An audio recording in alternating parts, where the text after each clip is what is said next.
Feliz sábado, igreja. É uma alegria muito grande para mim estar aqui esta manhã. Eu pensei que eu ia estar aqui o ano que vem, mas por alguma razão o Senhor me trouxe aqui antes da hora. Essa semana nós vamos iniciar uma jornada que pode mudar a sua vida ou pode piorar a sua vida.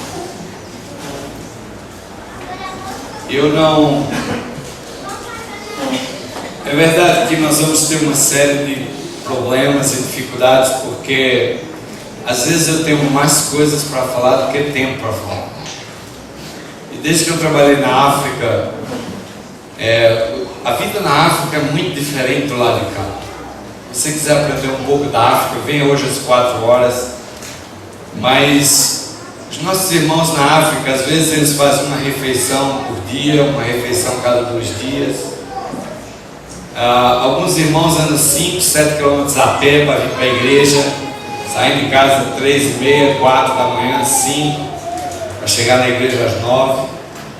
E eles também não têm o que comer, então o pregador não pode pregar 30 minutos. O sujeito não andou 5, 6 quilômetros a pé para vir para a casa do Senhor para ouvir um sermão de meia hora, 45 minutos. E foi na África que eu aprendi a pregar 1h30. O problema é que eu voltei da África e continuo com esse hábito, continuar pregando muito. Então, alguns aqui vão ter problema com isso. Eu sei, conheço o povo do Senhor. Mas é o seguinte: se der a hora que sua barriga estiver roncando, você está com vontade de ir para casa, sai de fininho aí, não tem problema. Não vou nem prestar atenção. Você pode ir para casa sem problema. Mas eu vim de muito longe, e é só essa vez. O que eu tiver que falar vai ser na semana mesmo. Então, se vai demorar, eu não sei se vai ser 1 hora, 1h30. Eu pedi para me entregar às 10h30, porque disse que o culto aqui acaba meio-dia. Mas se mesmo passar uns 15 minutos, não vai fazer mal a ninguém. Mas, irmãos, durante essa semana, nós vamos iniciar uma jornada espiritual. E quando ela terminar sábado que vem, ou você vai estar melhor cristão, ou você está pior cristão.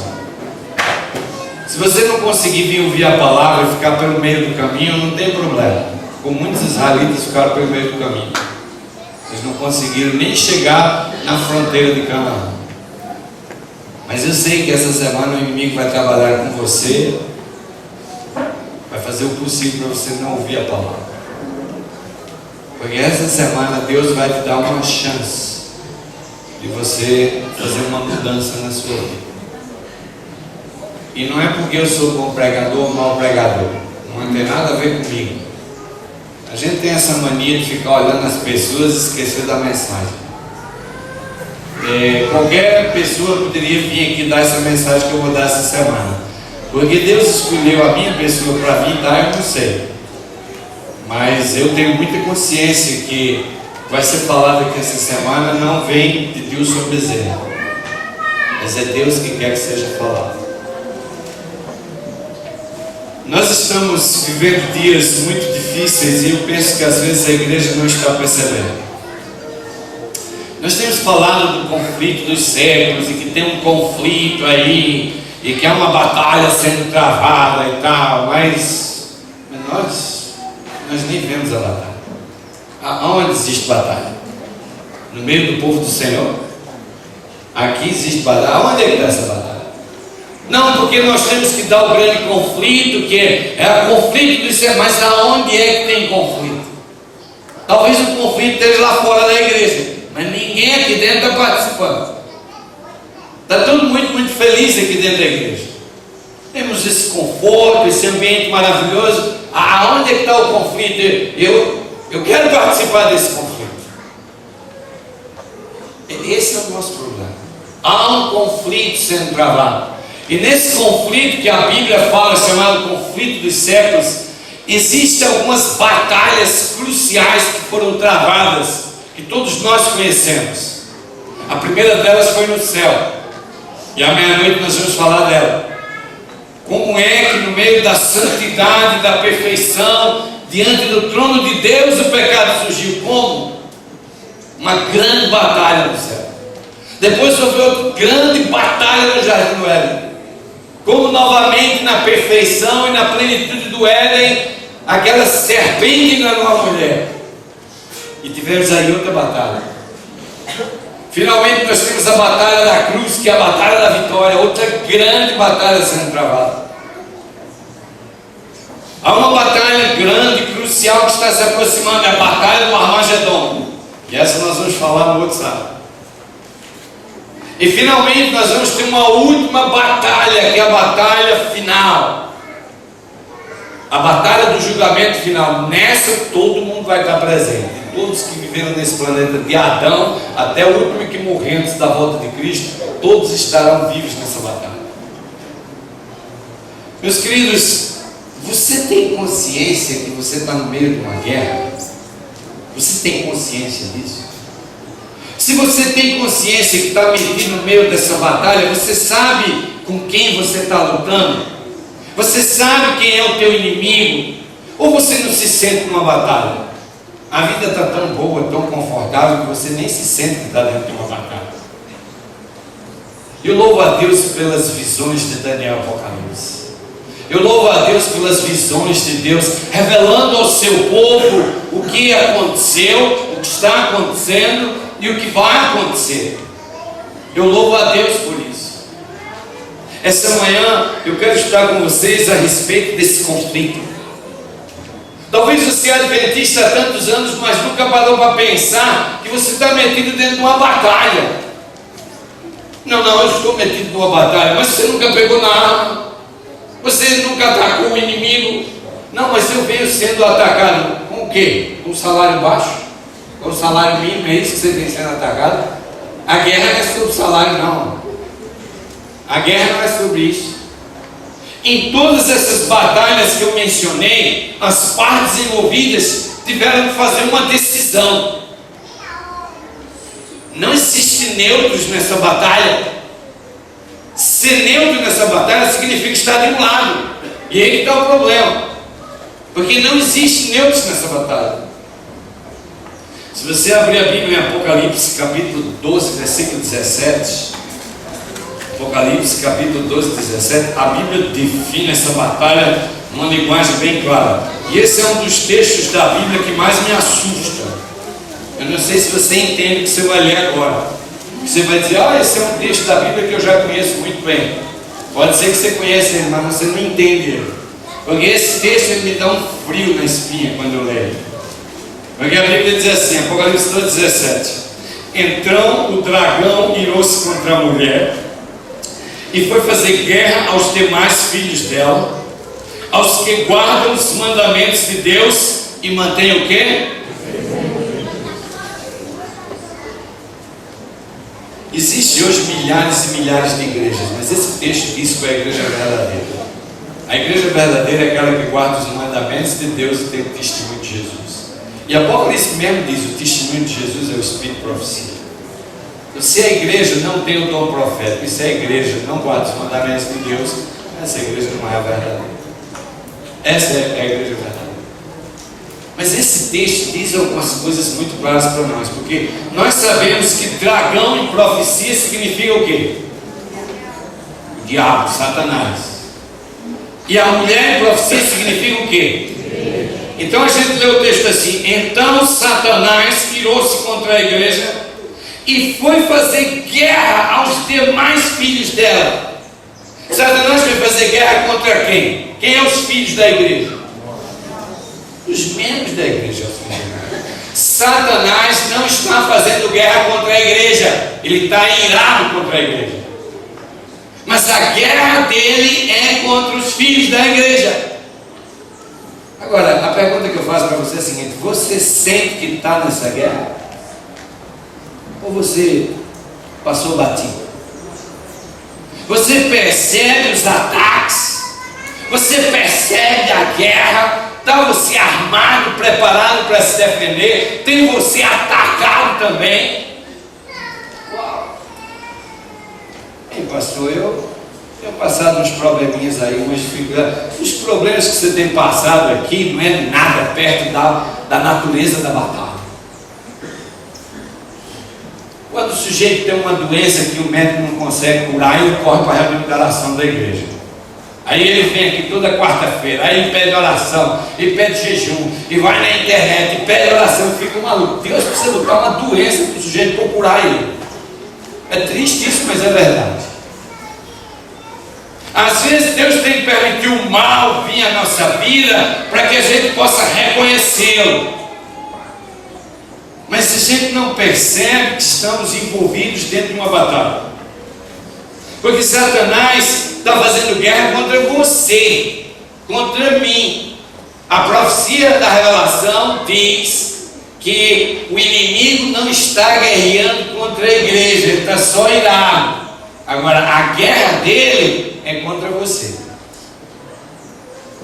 E eu tenho que ser honesto com vocês, nós estamos perdendo essa guerra. E estamos perdendo feio. Às vezes eu penso que o diabo fica dando risada dos adventistas, porque ele vê a nossa debilidade espiritual, a nossa fraqueza. Tem que vir aqui na igreja 2, 3 vezes por semana, o cara queima 2 vezes, vem uma só, ainda chega atrasado, ainda chega cheio de direito. E o diabo olha assim e diz: olha esse miserável, todo dia ele está 7 horas no trabalho, 8 horas trabalhando para ganhar o dinheiro dele. Mas quando é para Deus, ele chega todo relaxado, atrasado, e ainda chega falando do outro e contando as coisas que aconteceram na semana. Há um estágio caótico no meio do povo de Deus em relação a essa batalha, porque nós estamos dormindo e não percebemos a natureza do conflito que está dentro de nós. Mas Paulo, ele clareou essa batalha para nós. Ele disse quem era o inimigo, ele disse como se preparar, ele disse quais armas que deviam usar. Se você abrir a sua Bíblia em Efésios capítulo 6, vamos a Efésios capítulo 6, aqui sim, nós encontramos uma descrição da natureza do conflito dos séculos. Que batalha é essa? Que conflito é esse que nós estamos envolvidos, que nós estamos participando sem perceber? Que tipo de guerra é essa que nós estamos guerreando? Efésios capítulo 6, versículos 10 a 18, Paulo diz assim: no demais, irmãos meus, fortalecei-vos no Senhor e na força do seu poder, revesti-vos de toda a armadura de Deus, para que possais estar firmes com as astutas ciladas do diabo. Pois não temos de lutar contra a carne e o sangue, mas sim contra os principados, contra as potestades, contra os poderes deste mundo tenebroso, contra as forças espirituais da maldade nas regiões celestes. Portanto, tomai toda a armadura de Deus, para que possais resistir no dia mau, e havendo feito tudo, ficar firmes. Estais, pois, firmes, tendo cingido os vossos lombos com a verdade, e vestida a couraça da justiça, e calçados os pés na preparação do Evangelho, tomando sobretudo o escudo da fé, com o qual podereis apagar todos os dardos inflamados do maligno. Tomai também o capacete da salvação, a espada do Espírito, que é a palavra de Deus, e orai em todo o tempo, com toda oração e súplica no Espírito.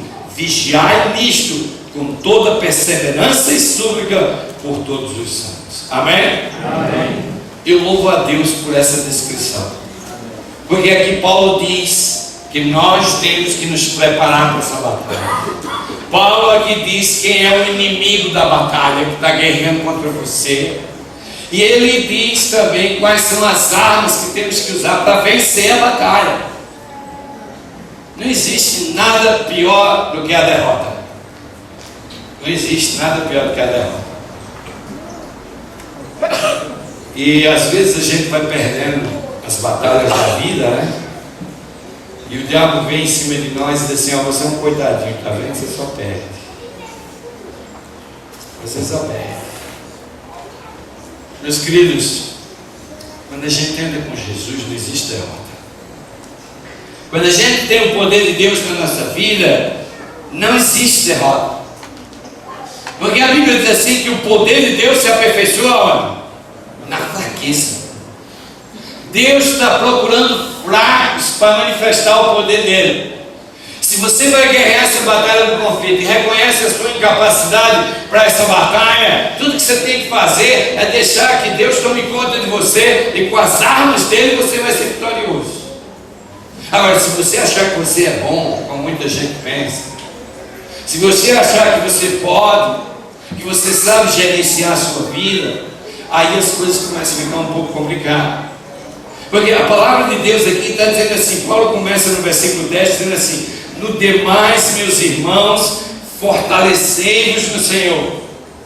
Paulo aqui, ele não está falando da força de Deus, ele está falando da nossa fraqueza. Por isso ele diz assim: fortalecei-vos no Senhor. Agora, na segunda parte do verso, quando ele diz assim, na força do seu poder, aí ele mudou o assunto. Ele está falando da força de Deus. A primeira parte do verso, ele está falando da nossa fraqueza, porque ele diz assim: fortalecei-vos no Senhor. Por quê? Porque nesse conflito você não está qualificado para vencer. Nessa guerra você não está preparado para enfrentar esse inimigo. Mas você precisa guerrear, quer você queira, quer você não queira, você está metido dentro da guerra. E o inimigo, ele é terrível. Você precisa de poder para vencê-lo. E Paulo diz assim: fortalecei-vos no Senhor, porque você é laodiceano, você é fraco, você é débil espiritualmente, você não tem força, você não consegue nem chegar na igreja na hora, você não consegue nem cumprir as 3 reuniões por semana que a igreja requer de você. Você não consegue dar um estudo bíblico, você não consegue dar um testemunho. Você é um crente de banco de igreja. Olhe para a sua vida, o que é que você tem feito para atacar o exército do inimigo? Nada. Mas eu não fumo, não bebo. Isso é muito pouco para estar dentro da batalha. Não fumar, não beber, não adulterar, guardar o sábado, dar o dízimo. Isso são as qualificações para estar na batalha. Daí para frente tem muita coisa para fazer. Se você pensa que alcançando essas qualificações já ganhou o reino dos céus, está perdido dentro da igreja. Porque essas qualificações qualificam você para entrar na batalha e ser atacado pelo inimigo.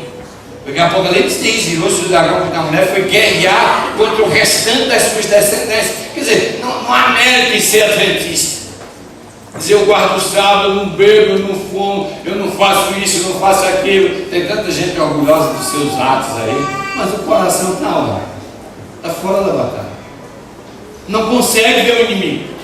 A pior coisa que existe é quando você está metido dentro de uma batalha e você não pode ver o inimigo.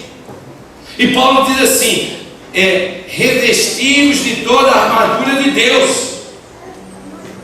Porque você precisa de poder para vencer esse inimigo. E a pergunta que eu faço para você é o seguinte: eu não sei quantos anos você é adventista, mas você já sentiu o poder de Deus na sua vida? O poder mesmo, aquele poder assim, que você vê o poder das trevas se inclinando perante o poder da sua vida. Um poder que as pessoas chegam no trabalho, olham para você e dizem assim: o que tem a tua vida? Me fala, porque essas coisas que estão acontecendo na tua vida, só Deus pode fazer. Eu sei que você não pode fazer. Eu estou convivendo contigo há tantos anos e sei que você não pode fazer isso. Essas coisas que estão acontecendo na tua vida, só Deus pode fazer. Me fala desse Deus. No dia que o mundo lá fora vê o poder de Deus na vida do cristão, os cristãos não vão precisar pregar. O povo lá de fora é que vai vir atrás dos cristãos para saber que poder é esse que está operando na vida deles. Mas os mundanos olham para nós e vê a gente comendo a mesma coisa deles. Os mundanos olham para nós e vê a gente usando a mesma roupa deles, o mesmo estilo de cabelo deles. O mundano olha para nós e vê a gente ouvindo a mesma música deles. E o povo do mundo olha para nós e vê a mesma coisa. E a gente acha que está salvo só porque guarda o sábado. E a gente acha que está salvo só porque vem para a igreja. Mas o povo lá, é por isso que a gente não é, o evangelho não está crescendo como devia. É por isso que a gente está aqui. É por isso que a gente não está no céu ainda. Porque ninguém está pregando, ninguém vai pregar o que não sente, o que não vive. No fundo, nós estamos fora da batalha, o conflito, a gente não vê o inimigo, mas a gente vê o efeito da batalha, a gente vê o sofrimento, a gente vê a miséria, vê a desgraça. E agora os pecados que antigamente a gente só via no mundo, agora está dentro da igreja também. Porque antes era lá no mundo, agora está aqui dentro também. E nós achamos que isso é normal, que não sei o que. Não é normal, nós estamos fora da batalha, esse é o problema. Você não tem nem ideia do que significa estar metido nessa batalha. Se você estivesse realmente sendo atacado por Satanás, você estava clamando aqui pelo poder de Deus, porque esse é o único poder que pode fazer frente ao poder das trevas. Sabe, meus queridos, a Bíblia fala claramente nesse versículo 11 de que Satanás está preparando astutas ciladas para os filhos de Deus. A mídia, os prazeres do mundo, a satisfação do eu, a tecnologia, são tantas as coisas boas deste mundo que nós estamos maravilhados, que nós nem pensamos no reino. Nós nem pensamos no reino. O reino vai vir um dia aí na frente. Eu quero estar pronto, por isso que eu estou dentro da igreja. Mas enquanto ele não chega, deixa eu assistir a minha novelinha aqui. Enquanto ele não chega, deixa eu assistir meus filmezinhos aqui. Enquanto ele não chega, deixa eu brincar com meus videogames aqui. Enquanto o reino não chega, deixa eu ter as minhas coisinhas aqui que eu gosto aqui na terra. Deixa eu comer as coisas que eu gosto. Vocês sabiam que o apetite é um dos maiores condutos de satisfação do eu? A gente só come o que gosta. A gente não come o que Deus mandou comer, não. A gente come o que gosta. Ai, eu não posso viver sem carne. Ai, eu não posso viver sem isso aqui. Ai, eu adoro aquela delícia. Aí eu odiava brócolis. Um dia disseram para mim que brócolis tinha muita proteína, e eu fui estudar o negócio e o brócolis é bom mesmo. Eu falei, eu preciso comer esse negócio. Preciso começar a comer esse negócio. Mesmo sem gostar. E eu comecei a gostar. Agora eu estou começando a comer berinjela também. Eu odeio berinjela. Mas que berinjela é bom, então agora eu tenho que comer o que é bom para o tempo do Espírito Santo. Eu não tenho que comer o que é que eu gosto. Porque quando você come só o que você gosta, você está alimentando o teu ego. Você está satisfazendo os prazeres da carne. Isso é pecado. Não estou dizendo que você também não pode comer as coisas que são boas.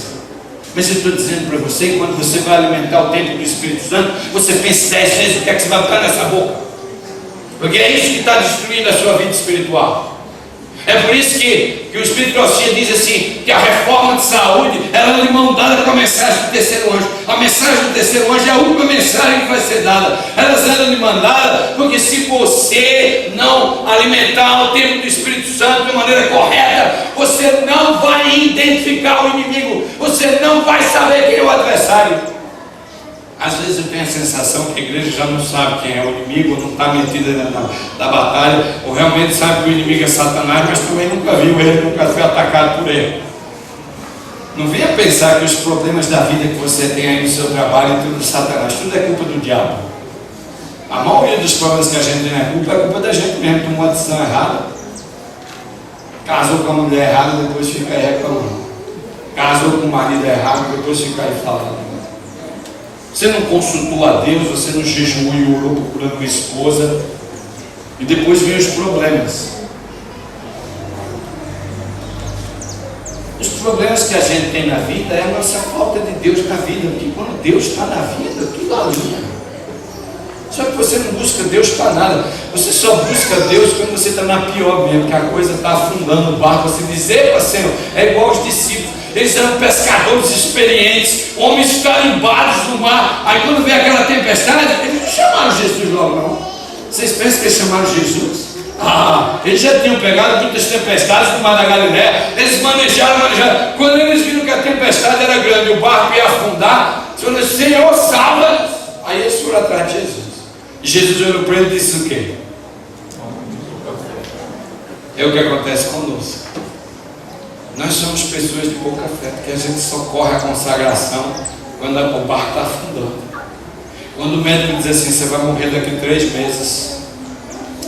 Sabe, irmãos, nós temos uma longa caminhada se a gente quiser chegar no reino um dia. Porque Satanás, ele está com as ciladas dele atacando. E Paulo disse, é interessante essa conexão entre Efésios e Apocalipse. Satanás está fazendo guerra contra os membros da igreja. E ao mesmo tempo Paulo diz assim, revestivos da armadura de Deus, porque vocês estão debaixo do ataque do inimigo. Satanás, ele está atacando, e nós não estamos percebendo. E agora entra uma fase que é incrível, que Paulo diz assim, bem, agora eu vou falar para vocês quem é o vosso inimigo. Quem é o inimigo? E aí Paulo vai no versículo 12. Veja o que ele diz no versículo 12. Pois não temos de lutar contra a carne e o sangue, e sim contra os principados, contra as potestades, contra os poderes deste mundo tenebroso, contra as forças espirituais da maldade nas regiões celestes. Esse é o inimigo.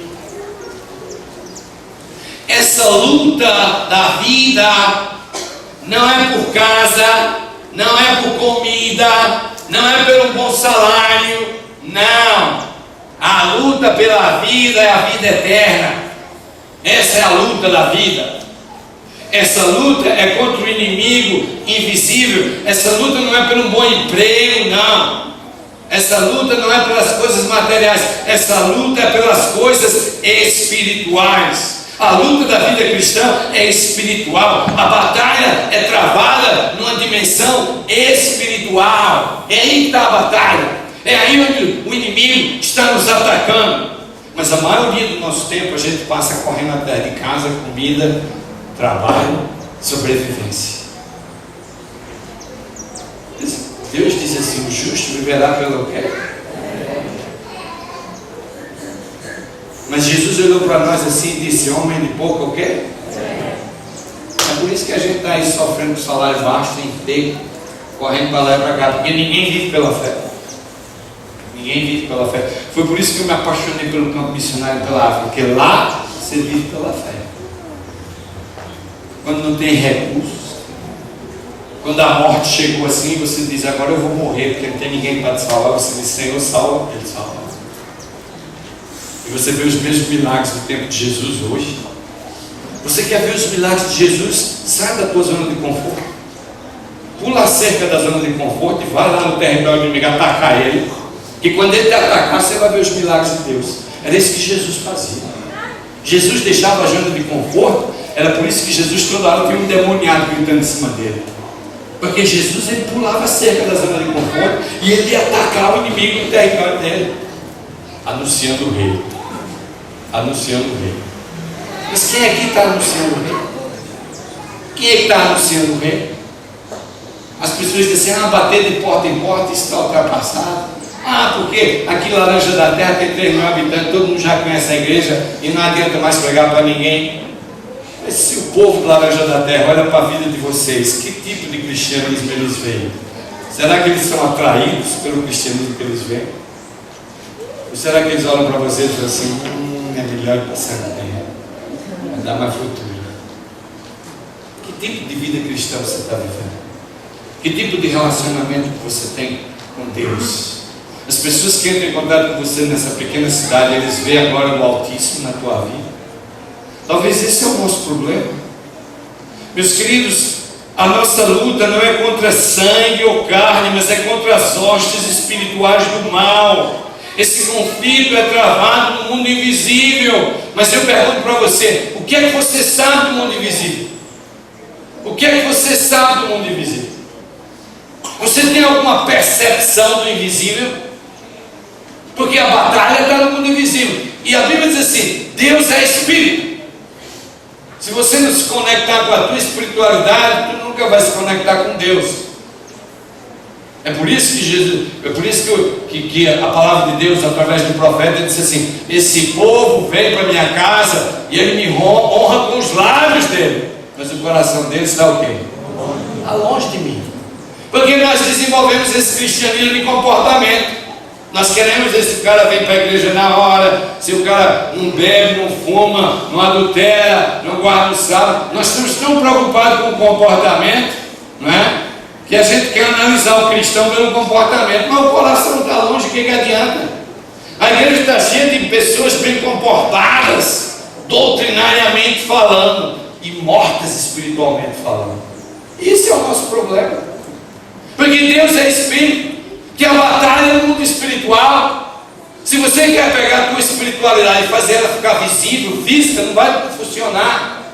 Porque o que Deus quer é o coração. Quando o coração é tomado, o resto tudo é transformado. Não tem jeito. É isso que Deus espera de nós. O que é que você sabe do mundo visível? Vocês sabem que Quantos aqui acreditam que tem um anjo da guarda do lado de você? Ok, tem uns aqui que não creem, mas tudo bem. Não tem problema. Mas tem, viu? Eu não sei se você acreditar, se tem. Pois é, um dia eu comecei a falar com o meu anjo da guarda. Coitado, está aqui do meu lado o tempo todo, nunca disse uma palavra para ele. Às vezes eu vou atravessando a rua e me dá aquele empurrãozinho. Quase me peguei, quase fui atropelado. Um dia desses, quando eu vi esse pulinho assim, escapei, eu olhei e falei, meu chapa, valeu, essa foi. Senti a tua mão me empurrando. Olha, eu comecei a conversar com o meu anjo da guarda, ok? Eu falava meio baixinho, porque eu vi que o povo olhasse para mim e achasse que eu estava ficando doido, falando sozinho, andando pela rua. Né? Mas eu ia fazer minhas caminhadas e comecei a conversar com o meu anjo da guarda. Eu disse, olha, eu não sei qual é teu nome, mas eu sei que tu está aqui o tempo todo, dando conta de que tudo vai correr bem comigo. Eu queria te agradecer. Nas primeiras semanas ficava meio esquisito esse cara falando sozinho assim, mas depois de um mês eu comecei a ter o senso da presença da pessoa do meu lado. Quando comecei a aguçar a minha espiritualidade, eu comecei a ter aquela percepção de que eu não estava mais só, de que realmente tem aquele ser invisível está ali, você não consegue ver, mas você tem o senso da presença dele. Essa espiritualidade que a gente está, a nossa espiritualidade é tão baixa que nós não temos mais esse senso da presença de nada. É por isso que você entra aqui na igreja e você não tem o senso da presença de Deus. Você não tem. Porque se você tivesse, você pensava 10 vezes o que ia fazer aqui dentro. Então você entra aqui dentro, você quer ver uma música bonita, você quer ver um pregador pregando bonito, você quer ver uma programação especial, né? Aliás, nós aqui da igreja somos peritos em fazer grandes programas para nós mesmos. Na verdade, somos um bando de egoístas, não fazemos nada para a comunidade, mas fazemos um monte de coisa para nós mesmos. É conjunto, é festa, é programa, tudo para nós mesmos.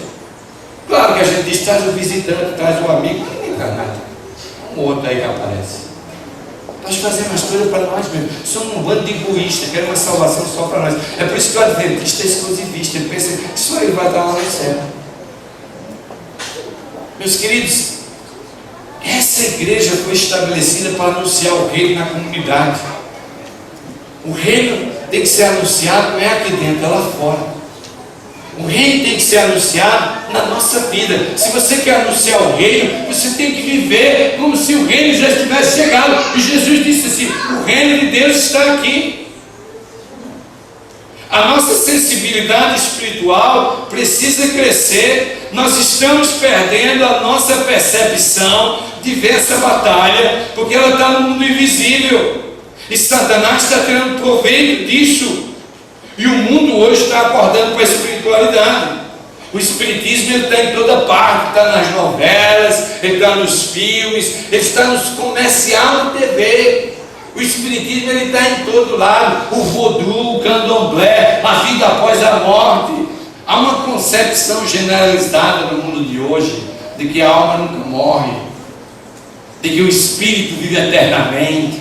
Satanás está explorando o espírito. E o povo de Deus não percebe, não tem essa percepção espiritual, não compreende que a guerra está no mundo invisível, não tem a percepção das forças do mal. Quando você entra dentro de um ônibus e você sente que os demônios estão dentro daquele ônibus e você tem que fazer a viagem daqui para Vitória em oração, porque você sabe que as forças das trevas estão dentro daquele coletivo. E você precisa da força do poder de Deus para proteger você. Quando você vai entrar dentro de um avião e você sente a força do poder das trevas lá dentro, não, você não percebe nada. Você não tem percepção nenhuma. Jesus, os fariseus começaram a pensar de Jesus e Jesus respondia. Como é que Jesus sabia o que o fariseu estava pensando? Porque ele é divino. Não é não. Não é não. É porque o Espírito de Deus revelava a ele. A comunhão dele com o Pai era tão grande que ele dizia, levanta e anda, o sujeito levantava e andava. Porque ele tinha um nível espiritual com o Pai tremendo. Eu me lembro de uma vez que eu era pastor em uma igreja e tinha um irmão que ele começou a dizer coisas que deixou a igreja toda agitada. Ele visitou uma irmã no hospital e os médicos disseram assim: a senhora tem 3 meses e vai morrer, que o seu câncer já destruiu tudo. E ele foi lá, se ajoelhou no pé da cama da mulher, fez uma oração e disse: irmã, esse câncer não é para a morte, não. Esse é para a vida. E a senhora vai sair desse hospital. 3 meses, quando deu a data que o médico disse que ela devia ir para a sepultura, ela deixou o hospital andando. Depois ele visitou uma outra que os médicos estavam fazendo quimioterapia e disse: tem alguma chance de viver? Eu falei: irmã, coloca a sua vida em dia, só vai morrer. 3 meses ela morreu. Um dia o filho dele ia sair de moto. Ele disse: meu filho, não saia de moto, porque Deus me revelou que o inimigo vai causar um acidente com você. Não sai. Eu falei: pai, para com isso. Pegou a moto e teve um acidente, quase morreu. O homem começou a fazer umas predições assim que deixou a igreja maluca. O negócio acabou na comissão da igreja. O pastor teve que eliminar o homem.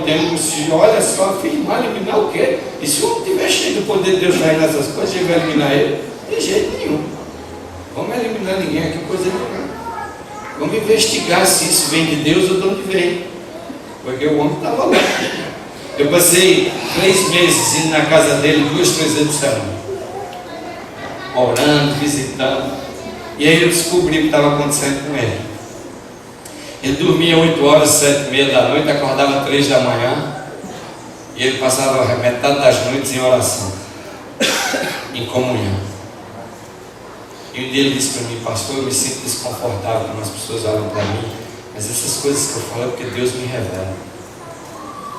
E o povo é incrédulo, não acredita. Mas Deus pode se revelar para mim e para qualquer um, pastor. Mas a gente precisa buscar Deus, porque Deus é Espírito. Irmãos, nós estamos tão longe de Deus que nós não conseguimos nem ver o Espírito Santo. No tempo do Velho Testamento, Deus estava presente, o povo via Deus falando, Deus aparecia, mandava chama de fogo. Naquele tempo não tinha a Bíblia, não tinha nada, Deus tinha que aparecer mesmo. No Novo Testamento a gente tem a figura de Jesus Cristo, era o outro Deus da Trindade presente. E hoje a gente tem a terceira pessoa da Trindade em nosso meio. Quem é? Mas você já viu o Espírito Santo? Você já falou com o Espírito Santo? Você, eu tenho o Espírito Santo, mas tem como? Falou com ele, sentiu o poder dele. Quando é que você encontrou o Espírito Santo? Me fala desse encontro. Não, o Espírito Santo está com todo mundo, mas está naquele nível básico da presença de Deus com todo mundo. Para você sentir o Espírito Santo, sentir a presença dele, estar junto com ele, você tem que estar conectado com Deus. Agora, você não pode abraçar esse mundo e abraçar Deus ao mesmo tempo, não. É aqui que está o conflito. O diabo diz assim: eu vou fazer esse povo amar esses carros novos, essas casas novas, essas televisão nova, essa tecnologia de celular nova, esse smartphone novo. Esse povo vai amar tudo isso aí e vão viajar para as Bahamas, vão aproveitar o mundo. Eles vão lá querer saber do reino de Deus, coisa nenhuma. Eles vão lá para a igreja acalmar a consciência deles, que eles não vão se queimar no fogo eterno, está tudo bem com eles. Acabou o seu assunto. É o que está acontecendo conosco, irmãos. Nós estamos brincando aí de ser adventista, achando que isso vai nos levar para o reino. Aí vai chegar o dia da perseguição, essa igreja vai acabar e você vai ficar no mato sem cachorro. Vai fazer o quê? Vai procurar uma igreja do domingo para guardar, porque você não sabe viver a vida cristã sem igreja. Não estou dizendo para você que você tem que abandonar a igreja, porque vir à casa do Senhor é o primeiro resultado do cristão convertido. Reconhecer a presença de Deus. Eu sou a favor de igreja aberta o dia todo. Eu sou a favor da gente ter um telão aqui passando paisagens com uma música linda, ambiente, e as pessoas entram aqui, se ajoelham, tipo o trabalho de 6 horas da manhã, fale com Deus e vai embora. E sinta a presença do Altíssimo, porque isso aqui é a casa dele. Isso aqui é a casa de Deus. Você tem que entrar aqui, se ninguém pregar, não fala nada, você tem que sair daqui cheio, porque você entrou no santuário do Altíssimo e você viu a presença e você sentiu a glória dele na tua vida. Mas ainda quando tem serviço da igreja, o sujeito nem vem aqui, já vem com almoço às vezes. E aí, se o pregador prega 1h30, então ele sai xingando uma barbaridade.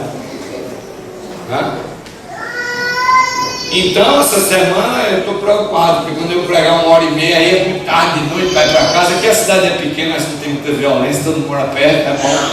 Posso falar até 11 horas, 10 horas. Ô pastor, se for até 11 eu não venho. O povo do Senhor é cheio de conveniência pessoal. E a guerra está aí, ó. E o diabo está dando risada, porque nós não temos o poder, irmãos, temos que ser honestos. Onde é que está o poder? Nós não temos essa sensibilidade espiritual para sentir a presença do Espírito Santo, o poder de Deus, a terceira pessoa da Trindade em nossa vida. Sentir aquela força espiritual. Mas não pense que esse poder vai coadunar com esses pecadinhos que a gente está acariciando por aí fora. Essa vida egoísta que nós levamos. E é interessante que Paulo ele diz a natureza do inimigo. Porque ele diz assim: o inimigo não é humano. Você pensa que teu inimigo é o pastor, coitado, sabe? Metendo pau no pastor. Fala mal do pastor.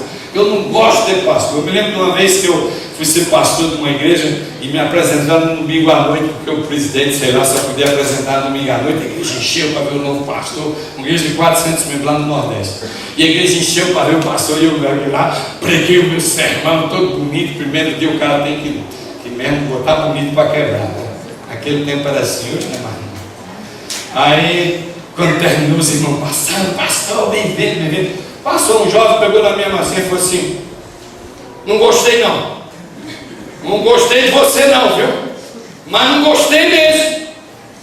E eu segurei a mão dele assim, olhei para cá e disse: eu também não gostei de você não, viu? Olhei para ele. Mas falou que não gostou de mim, eu também não gostei de mim. Depois ficamos bons amigos. Me lembro que eu fui embora, ele me abraçou, ele chorou, ele falou assim: você foi o único pastor que passou aqui que deu atenção para mim. E eu falei assim: não é porque eu sou melhor que os outros, não. Eu só dei uma atenção especial porque eu não gostei do primeiro dia que você se apresentou dentro. Se você tivesse passado me abraçando, dando boas igual aos outros, eu não tinha feito nada por ti.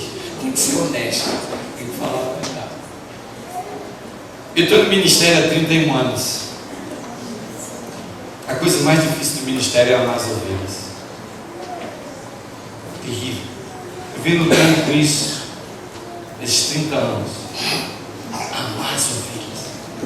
Essa é a essência do ministério. Amar as ovelhas. Se preocupar com as ovelhas. Essa é a essência da vida cristã. Se preocupar com o próximo. Amar o próximo. Cuidar do próximo. Essa é a verdadeira essência do cristianismo. É isso que está faltando dentro do povo de Deus. É isso que está faltando dentro do povo de Deus. O nosso inimigo, irmãos, ele não é humano. A gente tem ódio do irmão, tem raiva do outro. De vez em quando tem que promover aqui umas pregações de reconciliação e chamar o povo para se abraçar. Mas que o diabo deve estar dando risada dessas reuniões de reconciliação dentro da igreja. Esse povo fica com raiva um do outro, com raiva do pastor. Eles não sabem que é eu que estou por trás de tudo. Eles não veem. A percepção espiritual deles é zero. Esse é o nosso problema, irmãos. Nós temos que entender que nós precisamos desesperadamente desse poder, porque quando você receber esse poder, você vai entrar na batalha, aí você vai atacar o inimigo, aí você vai ver os milagres de Deus na sua vida, aí você vai ver o poder de Deus. E Paulo diz assim: nossos inimigos são os principados. Principados vem de príncipe, do príncipe das trevas. E ele fala a palavra potestades. Potestades vem de potência, de poder, de autoridade. Notem só a linguagem aqui. E Paulo diz assim, ele é muito grande, são os poderes do mundo. São os poderes do mundo. Quais os poderes do mundo? Os poderes do mundo vêm pela música, vêm pela moda, vêm pelo sexo livre, vêm pelo prazer da carne. Essas são as coisas que antigamente estavam no mundo, mas agora está aqui dentro da igreja. Aqui está dentro da igreja. Os nossos irmãos, os nossos jovens, eles querem seguir a moda, eles querem sentir o prazer da carne, eles querem sentir o prazer, eles querem curtir a vida. É claro que os pais também agora estão educando os meninos fazendo tudo o que eles querem. Eles até mandam nos pais. As crianças de hoje, elas dão ordem nos pais. Dá, toda hora. Abre o terreno, dá. E os avós mandam dar. Não fala dos avós. Vamos sair daqui a pouco. Irmãos, Satanás está levando vantagem. Eu me lembro que eu fui dormir no seminário adventista de Moçambique uma noite, lá na África. E a casa que eles deram para eu dormir ficava exatamente no muro da escola, onde a rua passava. E eu não consegui dormir a noite toda, porque do outro lado da rua tinha um centro de candomblé, de voodoo. E eles passaram a noite batendo. E eu olhava pela janela assim e via o povo rodeando. E a minha mãe falou assim: ninguém vai dormir aqui hoje à noite, essas do bumbo aí do outro lado. Eu chamei o vigia da universidade e falei: vai lá, manda parar aquilo lá. Eu falei: mas quem o senhor pensa que é para parar aquilo lá? Aquilo não vai parar. Aqui só vai parar quando o sol nascer. Eu falei: mas o que é que esse povo está fazendo? Eles estão invocando os espíritos. Eles fazem isso 3 noites por semana, a noite inteira. Eu falei: mas se no outro dia ninguém trabalha, não, vai tudo trabalhar no dia sem dormir. Mas eles acreditam que estão lá invocando os espíritos. Eu falei assim: mas os adventistas aqui teve uma pregação, o cara pregou 1h30, ele está xingando o pregador. O sujeito vem para o culto, que a escola sabatina começa às 9 horas e acaba meio-dia, e ele ainda vai embora, chega 10 horas, 10h30, chega atrasado. Aliás, Laranja da Terra está de parabéns, ele tem andado pelo mundo afora. Essa foi a igreja que eu mais vi, menos na igreja às 9 horas da manhã. Amém. Louvado seja Deus por aquele que estava aqui hoje. Até fiquei surpreso, porque por aí afora é um caos. Parece até que a escola sabatina morreu e esqueceu de sepultar. Mas isso reflete a espiritualidade do povo de Deus, mostra a nossa fragilidade, a nossa debilidade. Nós levamos a sério as coisas que são nossas e somos desleixados com as coisas de Deus. E olha, eu vou dizer para você uma coisa: se você chega no trabalho todo dia, 7h30, 8 horas da manhã, bonitinho, todo dia batendo ponto lá, e chega aqui todo sábado atrasado, você já sabe quem é primeiro na sua vida, sabe? Não precisa eu dizer, não precisa. Você já sabe que no reino não vai dar, né? Vai ficar por aqui mesmo. Porque se o teu Deus é o dinheiro, é com ele que tu vai procurar. É aqui mesmo que você vai ficar com ele. Então aproveita aqui, que não vai ter outra não. Se você não colocar Deus em primeiro lugar na sua vida, se você não fizer um compromisso sério com Deus, de obedecer, de ser fiel, de andar com Ele, você não vai ver a alma. Nós temos que parar de brincar de igreja, temos que fazer um voto de fidelidade a Deus, de obediência à palavra dEle, de ser fiel, de priorizar o reino de Deus em nossa vida, de começar a viver o reino agora, para que os pecadores vejam a glória do reino em nossa vida. Amém. As forças espirituais da maldade, isso dá até medo. Isso dá até medo, sabia? Porque a linguagem é toda espiritual.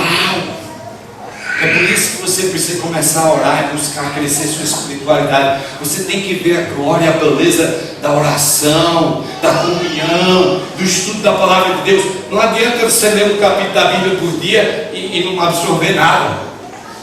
Eu fiz meu ano bíblico todo. Se me perguntar o que eu li, eu nem lembro, eu só li. Se alguém perguntar se eu leio a Bíblia todo dia, meu amigo, eu sou um bom cristão, eu leio a Bíblia, mas não sei nada do que eu leio, não entendo nada, só leio.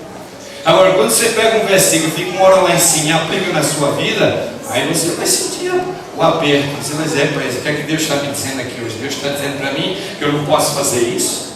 O que é que Deus está falando aqui? Você se ajeita e diz: Senhor, me dá a palavra. Eu estou lendo esse versículo, não estou entendendo nada, me ajuda. E você ora meia hora pedindo a iluminação de Deus sobre a palavra, e depois de um tempão lá em cima dos escritos da palavra, o Espírito vem e se revela para você. E você sai para o dia cheio. E você sabe que o dia cheio. E aí o diabo começa a mandar as ciladas dele para destruir você, para botar você abaixo. Mas você está cheio do Espírito de Deus.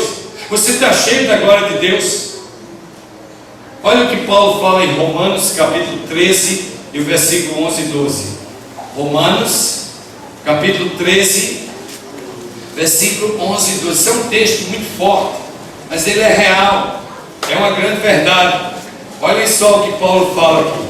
Romanos, no capítulo 13 e no versículo 11 e 12, a Bíblia diz assim: e fazei isto conhecendo o tempo, já é hora de despertarem do sono, porque a nossa salvação está agora mais perto de nós do que quando aceitamos a fé.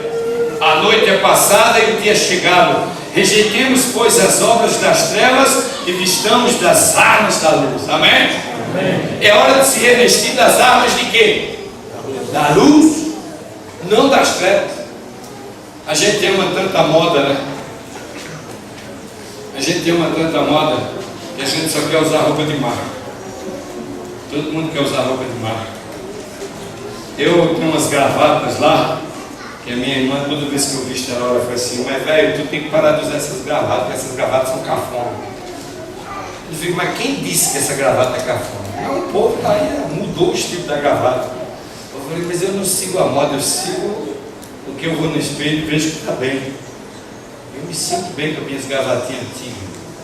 Não tem nenhum problema. Eu odiava aquelas borboletas que minha mãe me obrigava a usar. Então eu não uso mais borboleta.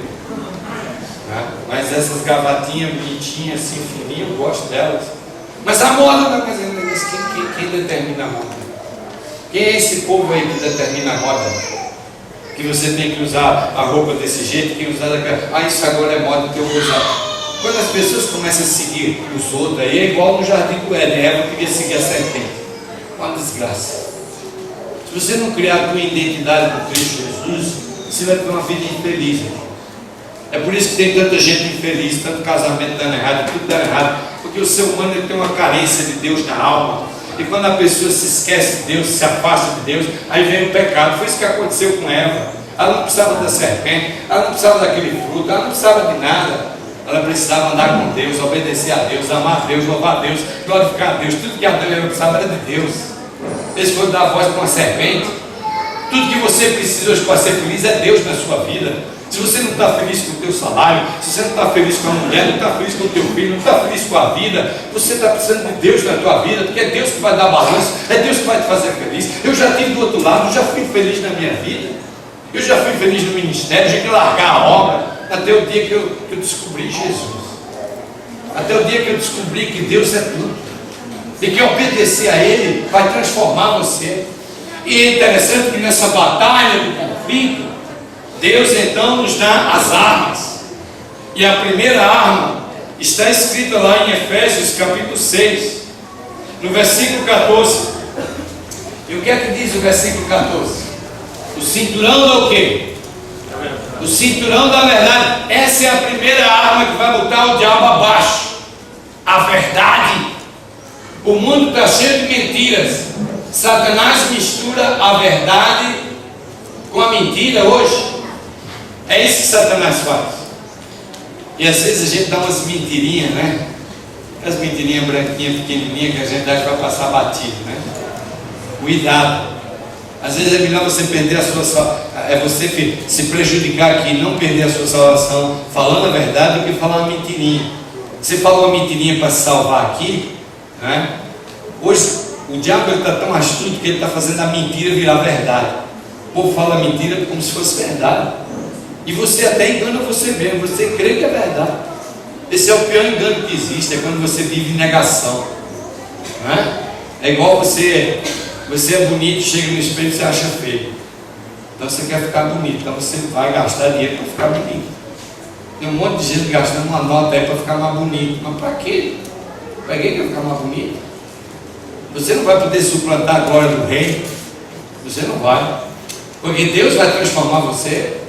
Se você quer a transformação do reino, você não precisa buscar a transformação daqui de baixo. Você tem que confiar nas promessas do reino. Você tem que esperar no reino. E você tem que crer que o reino está chegando.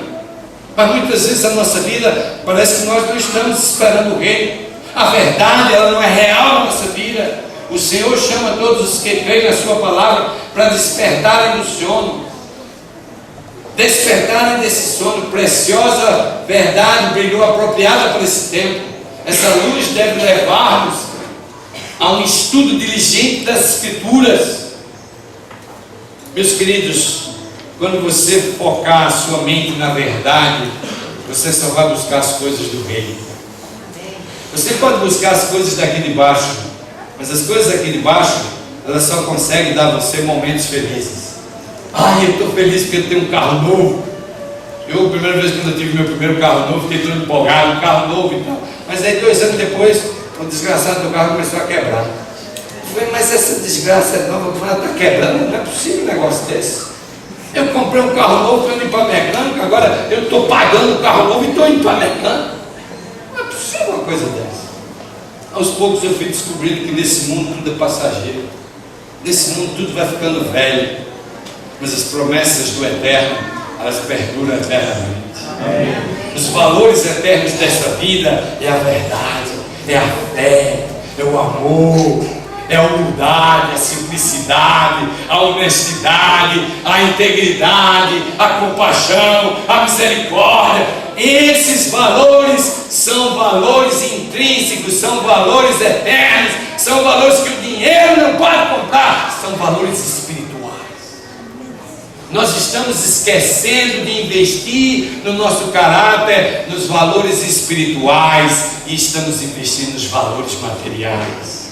Você é julgado pelo carro que dirige, pela camisa da Tommy que você usa, pelo tênis Nike que você usa, e você então às vezes está endividado até a alma para mostrar para as pessoas que você tem status desta terra, mas não do reino. Se você quer ter status no reino de Deus, você precisa desenvolver as virtudes espirituais. Você precisa investir na sua espiritualidade. O cinturão da verdade vai fazer você forte, sólido, fiel a essa igreja. A couraça da justiça, a proteção do mal. Precisamos estar cobertos pela justiça de Cristo. E é por isso que Paulo disse lá em Romanos 1, verso 17, diz assim: o justo viverá pela fé, não de uma conta bancária cheia de dinheiro. Não, o justo não vai viver. O justo vai viver se tiver muitas propriedades. Quanto mais propriedade tem, mais difícil vai ser quando vier a perseguição. Ele vai ter que largar tudo e fugir para dentro do mato. E nós estamos nos preparando para essa vida. Nós estamos dando muita energia e correria para fazer futuro, para comprar casa, para ter terra, e ninguém prega o evangelho, ninguém anuncia o reino, ninguém dá estudo bíblico, ninguém quer saber do reino. Nós queremos saber dessa vida, nós queremos o gozo do agora. Ninguém consegue enxergar o futuro, mas a glória do futuro é que é eterna. A dessa vida, ela é passageira. A dessa vida tem começo, meio e fim.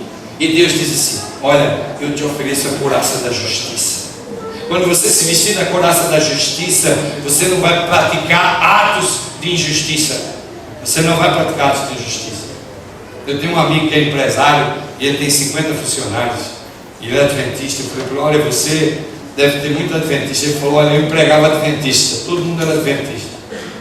Mas quando os adventistas ficaram meu empregado, eu só tive problema, perdi dinheiro, me botavam na justiça, foi uma desgraça. Agora eu baixei um decreto lá, não tem mais nenhum adventista. É tudo do mundo, acabou os meus problemas, tudinho. Todo mundo trabalha direitinho, recebe o seu salário, não tem fofoca, não tem conversa, não tem briga, não tem justiça, não tem mais nada. Infelizmente o povo do Senhor é assim, pastor. E eu fiquei envergonhado. A qualidade nossa é... A gente era para ser o povo do Espírito, o povo da verdade, o povo da justiça, o povo da fidelidade.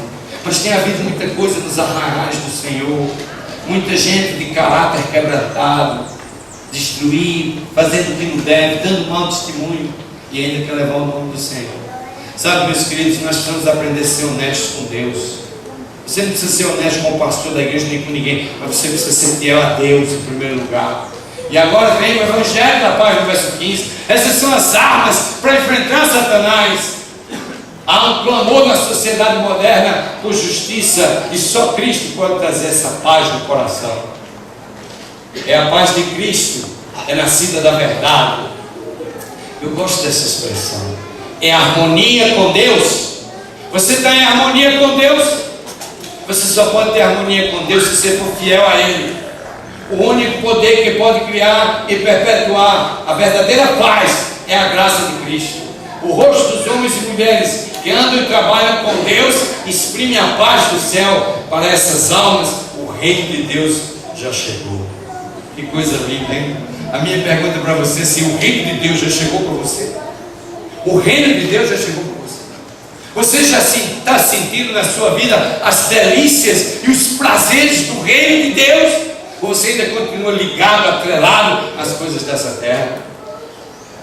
Quando Deus entrar na tua vida, os teus problemas matrimoniais vão se acabar. Quando Deus entrar na tua vida, os teus problemas financeiros vão se acabar. Porque a tua dimensão, ela está fixada agora no eterno, na eternidade, não mais nessa vida. As perdas dessa vida, ninguém precisa derramar lágrimas pelas perdas dessa vida.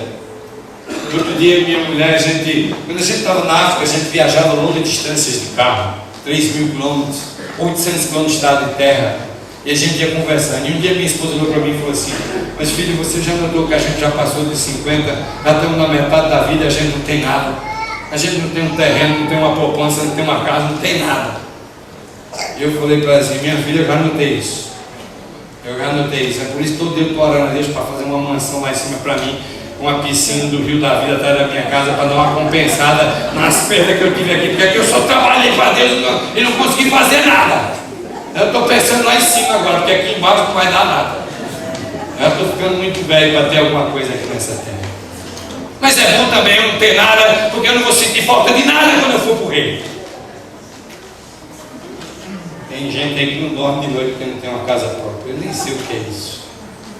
Não sei o que é isso. Também não estou preocupado com isso, não. Não estou preocupado com isso. Não estou preocupado com dinheiro. Eu recebi grandes propostas para trabalhar fora da igreja, pagar muito dinheiro, 4 vezes mais o salário do pastor. E eu estudei muitos anos da minha vida, pagando e tudo, e hoje eu tenho um doutorado no ministério, e tudo, doutor, mas eu fiz isso para servir a Deus. Eu não fiz isso para ter título. Por isso eu não quero que ninguém me chame de doutor. Porque o meu doutorado não é status, não. O meu doutorado tem que ser serviço. E não estou aqui dizendo que eu sou melhor que ninguém, não, irmão. Você quer saber o pecado da pessoa, vai falar com a minha mulher. Você vai saber meus pecados, tudo, ela não vai contar com ela. Mas eu não sou PV. A vida cristã é uma luta. Você vai, sobe, desce. Há semanas aí que eu fico sem fazer nenhuma oração. Mas graças a Deus que tem um mecanismo que entrou dentro de mim já agora. Quando eu fico uma semana inteira sem orar, começa a me dar uma angústia na alma assim, ó. Chega uma hora que eu falo assim, não dá mais. Agora eu tenho que correr para Deus, senão eu vou morrer sufocado. E eu corro lá e no meu cantinho de oração eu falo: Senhor, tem misericórdia de mim. Eu sou um pecador, eu tenho minhas fraquezas, eu tenho minhas debilidades. Olha só o que está acontecendo comigo. O mundo está desabando na minha cabeça. Eu estou me afastando de Ti. A vida sem Ti, Senhor, não tem sentido. Queridos, não existe santo nessa terra. Eu fico muito preocupado quando alguém me chama de santo, homem de Deus, porque quando o cara fala assim, eu sei que não sou santo, então me faz mal. Me faz mal. Porque eu não sou santo. Eu tenho meus defeitos, eu tenho minhas falhas, mas eu sei que eu estou metido numa guerra. Eu sei quem é o meu inimigo, eu sei a batalha, eu sei que Satanás já tentou me matar várias vezes. E eu vi os milagres de Deus. Outro dia eu bati de frente numa carreta. E eu falei, quando eu vi a carreta vindo assim, frente com frente, com um carrinho pequeno do tamanho de um Fiat aí, eu falei para minha esposa: se prepara que agora chegou a hora. E quando a gente bateu de frente com aquela carreta assim, parecia que o carro estava flutuando no mar assim, né? O carro flutuando, foi arrastado, parou. O motor do carro ele subiu assim, subiu, parece o painel não teve nada. A carreta entrou no motor do carrinho pequenininho assim, e o motor subiu, fez uma torre assim. Tem uma barra de ferro aqui que não deixou passar nada. E eu e minha esposa não tivemos nada. E o motorista do caminhão carregado de ferro, ele desceu sangrando. Ele bateu a cabeça lá em cima. Eu estava sangrando. Eu nem vi o que a gente estava vivendo, se ajoelhou no meio do asfalto, agradecendo a Deus. Porque nos Estados Unidos, se você mata alguém num acidente, você vai para a cadeia. Você tem que tomar cuidado. E eu fiquei assim, eu desci do carro, pegava em mim, a minha esposa. Eu falei: vamos fazer uma oração aqui, porque aconteceu um milagre aqui agora. O Senhor salvou a minha vida. O diabo está querendo me matar, mas o Senhor salvou a minha vida. Meus queridos, nós não conhecemos o Deus que servimos. Nós não estamos dispostos a fazer sacrifício por esse Deus. Nós precisamos apregoar a paz desse Deus. E agora, se a gente for ao versículo 16, o escudo da fé. A fé apaga todos os dardos inflamados do maligno. Estamos sendo atacados. A obra de vencer o mal deve ser feita por meio da fé. O escudo da fé será a sua defesa e lhes permitirá ser mais do que vencedores. Às vezes a gente entra dentro desses coletivos e senta dele, dorme, não sabe se o motorista tem carteira, não viu ele tirando a carteira, não sabe se aquele ônibus é seguro, se a roda vai soltar ou não. Você tem fé na empresa de ônibus? Você tem fé em quem botou aquele motorista para dirigir? Você tem fé em quem fabricou aquele ônibus? Isso é fé. Você bota a tua vida na mão daquele coletivo, daquele motorista. Quem dera você tivesse essa fé em Deus. Porque se você tivesse uma fé dessa em Deus, de se entregar todo mesmo assim, de se dar completamente, você ia ver os milagres do Pai. Você ia ver o poder do Eterno na sua vida. Porque você simplesmente entregar. Não é? Às vezes a gente perde dinheiro e fica sofrendo. Eu vou lá, minha mulher falou: olha, estão perdendo $1000. Minha filha, esse aí, vai chegar o dia que os bancos vão abrir as portas e jogar os dólares na rua, e o povo vai passar por cima pisando com fome da palavra de Deus, e não vão ter a palavra. É bom a gente se preparar para esse tempo, irmãos. Há um tempo diferente que está se aproximando ali na frente. É bom a gente se preparar para esse tempo. É bom você parar de brincar de adventista aqui dentro da igreja e assumir a tua identidade, ou de cidadão desse mundo, ou de cidadão do reino. Porque Jesus vem buscar os cidadãos do reino. Jesus vem buscar aqueles que desenvolveram a sua espiritualidade, que cresceram nas virtudes espirituais. É por isso que a gente tem que aprender a amar uns aos outros. A igreja adventista é conhecida como a igreja do salmo, como a igreja da lei, mas eu queria que essa igreja fosse conhecida como a igreja do amor. A igreja do amor, a igreja que ama a comunidade, a igreja que ajuda a comunidade, a igreja que serve a comunidade. Cada igreja adventista devia construir, do lado da igreja, devia construir um abrigo para ajudar os jogados que estão pela rua aí. As nossas igrejas deviam ter centros de recuperação de drogas. A nossa igreja é para ter grandes centros de auxílio à comunidade. Essa igreja é para ser uma luz aqui em Laranja da Terra. E será que as pessoas olham para nós e veem assim? Ou as pessoas olham para nós e veem um grupo exclusivista que vai para o céu, de santos, de salvos? Que tipo de cristão nós somos? O que é que estamos mostrando para os pecadores que somos? Nós precisamos da fé em Deus. Nós precisamos crer na segunda vinda para realmente viver as virtudes do reino hoje, aqui e agora, para que a gente sinta o poder desse Deus em nossa vida. E então nós vemos o capacete da salvação, a infinita misericórdia e amor de Jesus, o sacrifício feito em nosso favor, chama uma reflexão séria e solene. Deveríamos procurar compreender o significado do plano da salvação. Você sabe mesmo o que Jesus fez por você? Você tem convicção dessa salvação em Cristo Jesus? Ou você olha para você e diz: eu não sei se eu estou salvo, eu estou perdido. Quem sabe você está esperando um Jesus que vai voltar daqui a 50 anos ainda. Se você sair da igreja hoje de manhã, estiver atravessando a rua ali, um carro atropelar você morrer, Jesus voltou para você. Está você preparado? Está você pronto para um momento como esse? Sabe, meus queridos, nós temos um longo caminho a caminhar na nossa vida espiritual. Nós somos excelentes adventistas, mas débeis cristãos. Nós precisamos aprender a ser seguidores do Cristo. Nós precisamos reproduzir o caráter e a conduta de Cristo em nossa vida.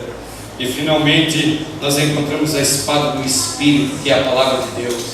A Bíblia é um arsenal onde podemos nos equipar para a batalha.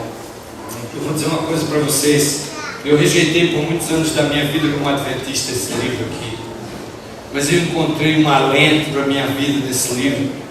Mesmo depois de fazer, nascido na igreja, 4 anos de teologia, 2 anos de mestrado, 2 anos de doutorado. E eu olho para esse livro aqui todo dia e aprendo coisas novas. Como se ele tivesse sido novo. Eu nunca vi um livro como esse. Esse livro aqui é onde está, Jesus disse assim: cuidai nas escrituras e lê, estudar, porque aqui está o caminho da vida eterna. Você quer viver eternamente, você precisa estudar esse livro.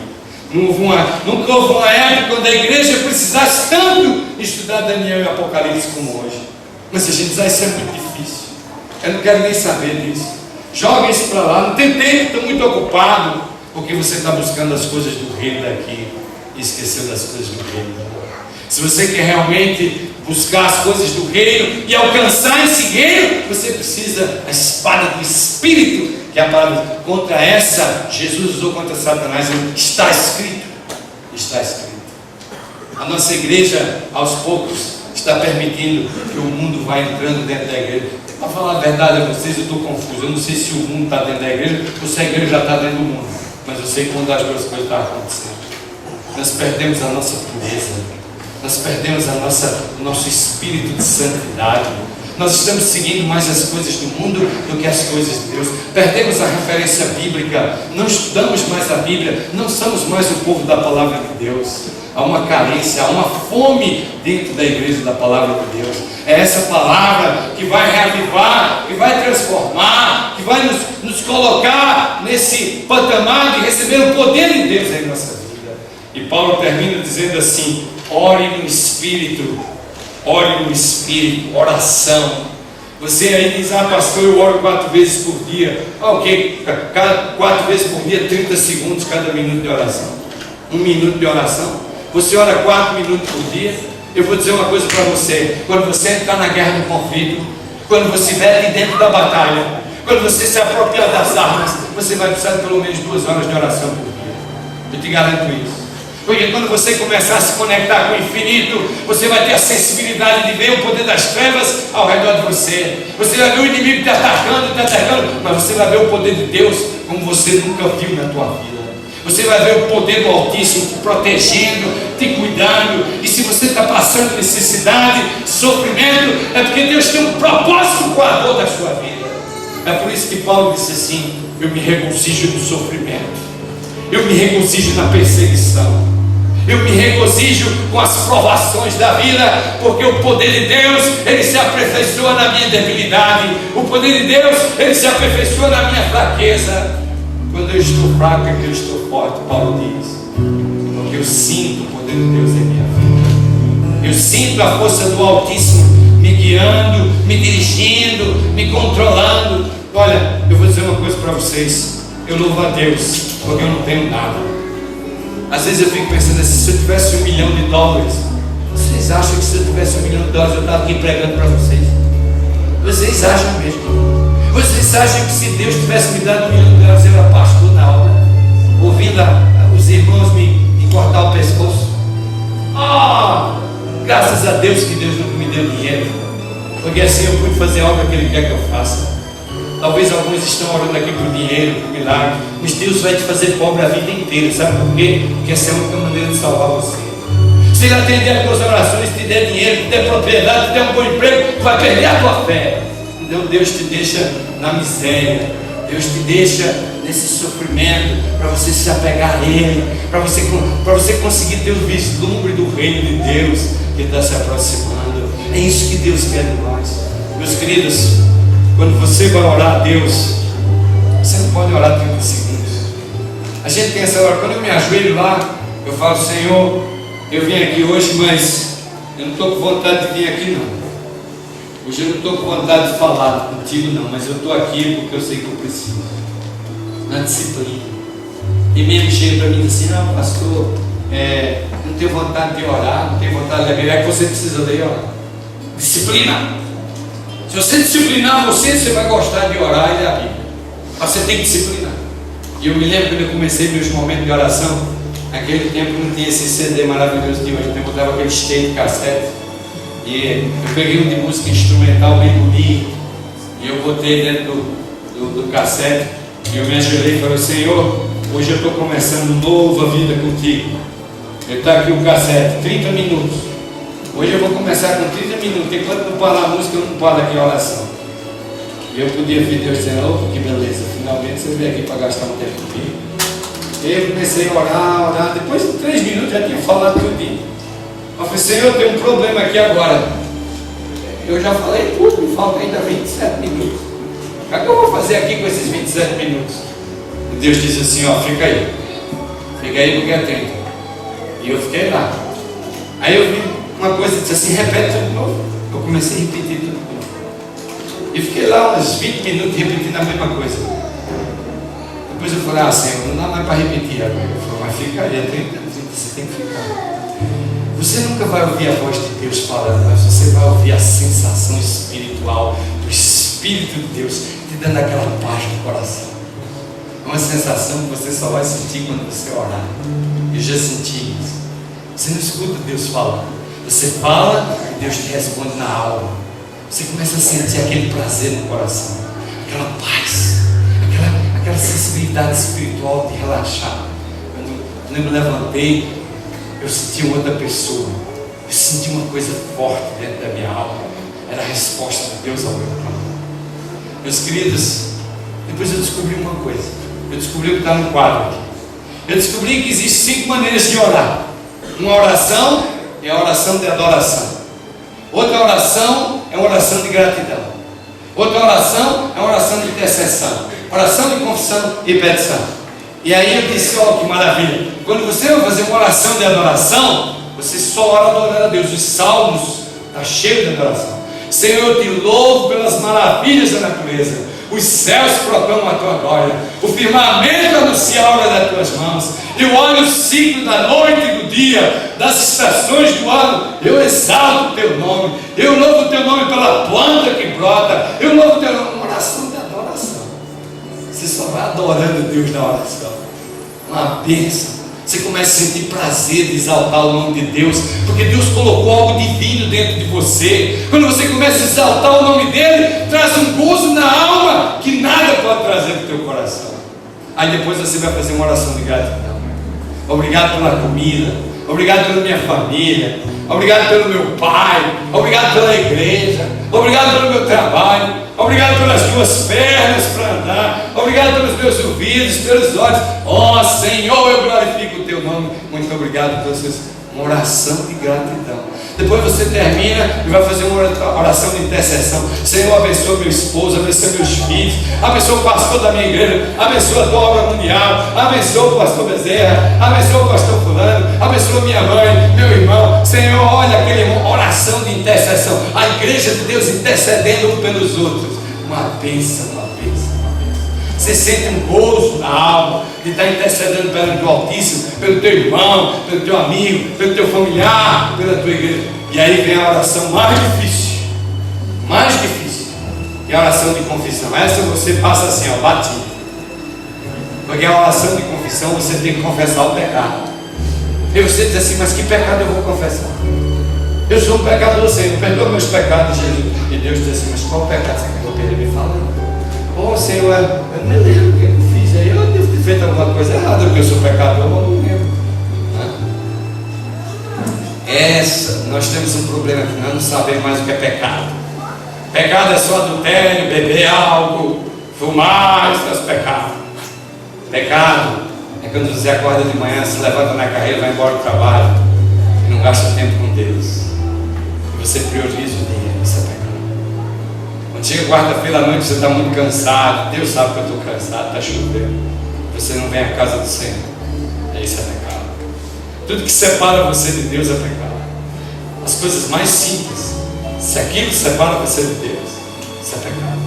Você tem que se ajoelhar durante o dia, à noite na sua cama, e dizer, Senhor, perdoa meu pecado, que hoje passou aquela mulher, com a calça branca apertada, mostrando que não devia, e eu olhei, Senhor.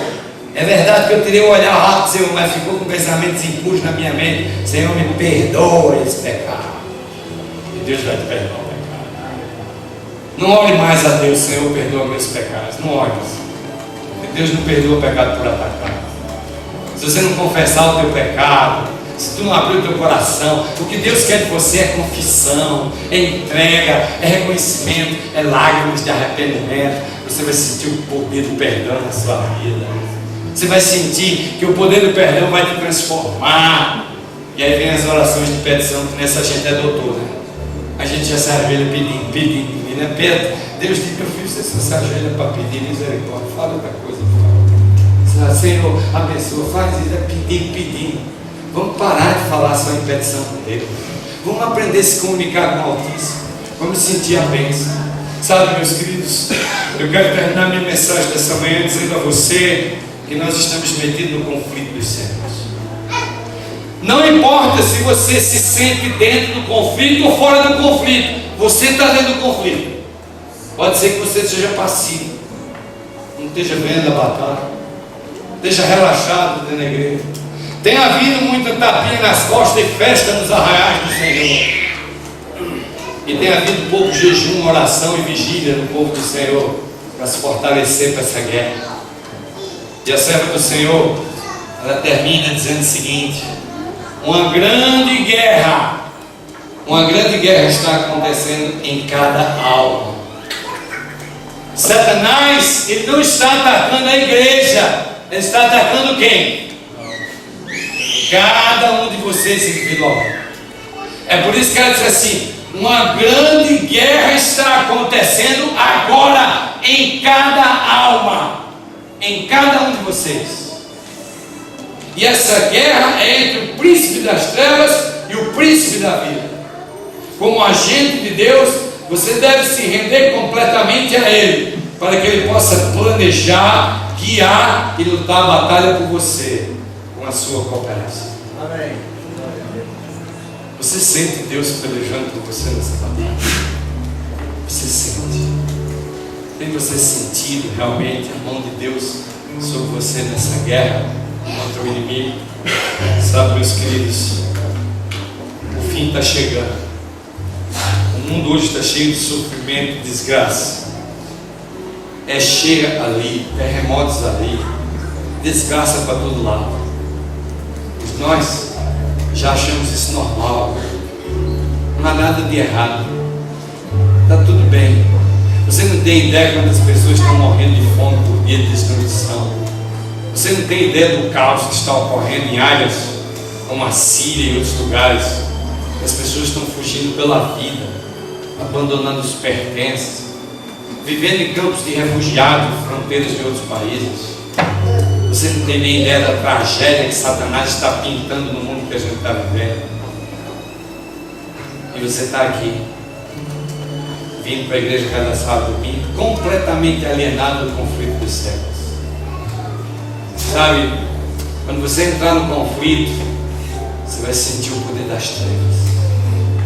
Você vai ver o que está acontecendo no mundo invisível. Mas você vai sentir o poder de Deus na tua vida. Eu acho que é esse poder que nós estamos precisando. É esse poder que eu, como pastor, estou segurando desesperadamente. E eu não posso dizer para vocês que eu sou um pastor santo, eu não sou. Eu fiquei muitos anos calado porque eu não queria pregar o que eu não vivia. Mas agora eu decidi pregar o que eu não vivo também. Porque alguém tem que falar. Alguém tem que pregar. E eu sei que, como eu, há muitos aí pastores pregando essa mensagem. Muitos irmãos leigos pregando essa mensagem. Mas não existe mais tempo. Você agora tem que tomar uma decisão na tua vida. Eu tive que tomar essa decisão. Se você pensa que a bênção de Deus vai ser coisas materiais, um bom emprego, um bom salário, se você está esperando que as bênçãos de Deus sejam as coisas materiais, a sua cabeça ainda está nesse reino. Mas quando você começar a olhar as bênçãos espirituais de Deus e orar por elas e buscar elas, você vai começar a receber as bênçãos do reino da terra. Você vai começar a viver numa outra dimensão espiritual. E aí nada nesse mundo vai poder mais te afetar. Nem as perdas, nem o sofrimento, nem a dor. Porque você vai saber em quem você tem crido. Você sabe que Ele é poderoso. Mas há uma coisa que você precisa fazer na tua vida. Você precisa tomar uma decisão lá de Jesus. Eu nasci adventista. Quando eu me entendi de gente, eu já guardava o sábado. Eu já era um excelente adventista quando eu me entendi de gente. Eu passei muitos anos infeliz nessa igreja, desejando ir para o mundo e não morando no mundo, e fazendo pecados ocultos na minha vida, porque eu não tinha coragem de deixar a igreja e ser contado como ímpio, porque eu não queria ser ímpio. Mas eu fiquei aqui dentro da igreja feliz, sem ter a alegria da salvação. Foram anos e anos, até um dia que eu fiquei cansado de mim mesmo, fiquei cansado da minha vida, e resolvi dar uma chance a Jesus. E aí houve uma mudança na minha vida. Aí eu comecei a minha jornada espiritual. Não é que eu fiquei santo. Aí eu comecei a minha jornada espiritual. Essa semana Deus vai dar uma chance para você começar a sua jornada espiritual. Talvez você esteja dentro da igreja há tantos anos se sentindo salvo, mas está completamente perdido. Porque você fica pensando no comportamento, esqueceu do coração. É isso que Deus quer de você essa semana. Se você entregar o teu coração para Ele, você vai começar a jornada da batalha. Você vai entrar na guerra. Você vai sentir o poder de Deus e o poder das trevas. E você vai sentir a vitória que Deus vai te dar, fazendo de você o vitorioso. Sabe, eu escolhi esse hino oficial, Não Tardará, porque essa música é o hino oficial da minha vida. Se você tem, não sei se você tem um hino oficial na tua vida, eu tenho um hino oficial da minha vida. O hino oficial da minha vida é Não Tardará, porque esse hino fala da minha esperança, fala da tua esperança, fala da esperança do Senhor. Que essa semana Deus abra teu coração, para você sentir o poder dele sendo derramado sobre o teu ser. Eu vou agora fazer uma oração. Nessa oração eu vou pedir a Deus que Ele transforme você essa semana. Vou pedir a Deus que traga você aqui cada noite. Não porque eu quero o auditório cheio, não. Se tiver 10 pessoas aqui, 2 pessoas, 1 pessoa, eu vou ficar muito feliz. Se não tiver ninguém, eu vou encontrar o meu Deus, vou sair daqui cheio. Eu não estou atrás de auditório, não. O meu tempo de querer auditório já passou. Agora eu estou procurando corações sinceros. Pessoas que querem mudar de vida. Pessoas que querem priorizar o reino de Deus. Pessoas que querem viver a vida eterna aqui e agora. Se você tem esse desejo, baixa a sua cabeça. Eu vou fazer uma oração para você. Senhor Deus, me trouxeste tão longe a laranja da terra. Essa semana a tua palavra vai ser falada.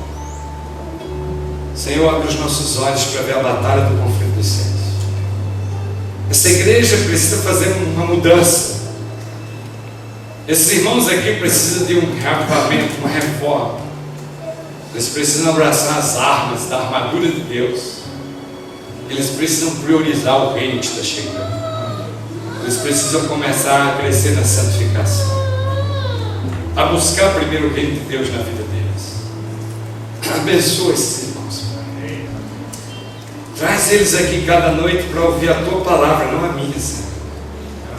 Você como pastor Armstrong, sua esposa, sua família. Esse é o anjo que tu escolheste para guiar esse grupo. Senhor, dota ele de sabedoria do alto. Permite que ele seja um instrumento nas tuas mãos para liderar esse rebanho com segurança até os portais da Nova Jerusalém. Senhor, conduz-nos essa semana para que a palavra que seja falada possa transformar corações, possa fazer a tua igreja na laranja da terra cheia da glória do Altíssimo. Nós sabemos que não vai tardar, que muito em breve tu vais voltar. E eu termino dizendo que o Senhor vos abençoe e vos guarde. Que o Senhor faça resplandecer o seu rosto sobre ti e tenha misericórdia de ti. Que o Senhor sobre ti levante o seu rosto e te dê a paz. Amém.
Conversar com Jesus.